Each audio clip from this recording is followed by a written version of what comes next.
হায় হায় হায় বিয়ানীবাজারের সুমন মিয়ার উমরাও তো যাওয়া হইল না। সুমন মিয়া দীর্ঘদিন ধরে তিলে তিলে কিছু টাকা জমাইছেন। তাইন একজন সিএনজি চালক, তান আমেরিকা প্রবাসী মামায় তানরে কিছু পয়সা দিছইন, তাইন পাসপোর্ট বানাইছেন, উমরাওজর ভিসার লাগি এপ্লাই করছেন, ভিসা পাইছেন, টিকেট করছেন।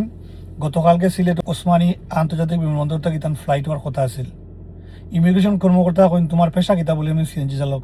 বলে তোমার এবিলিটি নাই, তুমি দিতে পারতাই নাই। সেখানে পারতাম নাই, আমার তো বৈধ পাসপোর্ট আছে, বৈধ ভিসা আছে, বৈধ কাগজপত্র আছে। বলে না, তোমার এবিলিটি নাই। তাই আমেরিকা তার মামারে ফোন দিয়েছেন, মামায় হোয়াটসঅ্যাপে কাগজপত্র পাঠাইছেন। তারপরেও কই না, তুমি দিতে পারতা না, তোমার এবিলিটি নাই। তুমি যদি বেশি বাড়াবাড়ি করো, তোমার এমন শিল দিয়া দিমু যাতে জীবনে কোনোদিন আর তুমি বিদেশ যাইতে না পারো। বেচারা তো খামোশ, একেবারে অসহায় হইয়া বাড়াইয়া গেছে কি। সুমন মিয়ার তো স্বপ্ন নাই সুমন মিয়া ইউরোপ যাইতো, আমেরিকা যাইতো, বা ঘুষ খাইয়া কোটি কোটি টাকা জমাইতো, বা কোটিপতি হইতো। সুমন মিয়ার স্বপ্ন হইল আল্লাহ সুবহানাহু ওয়া তাআলার কাবাঘর তাওয়াফ করা, রাসূলুল্লাহ সাল্লাল্লাহু আলাইহি সাল্লামের পবিত্র মাজারে জিয়ারত করা। কত বড় স্বপ্ন!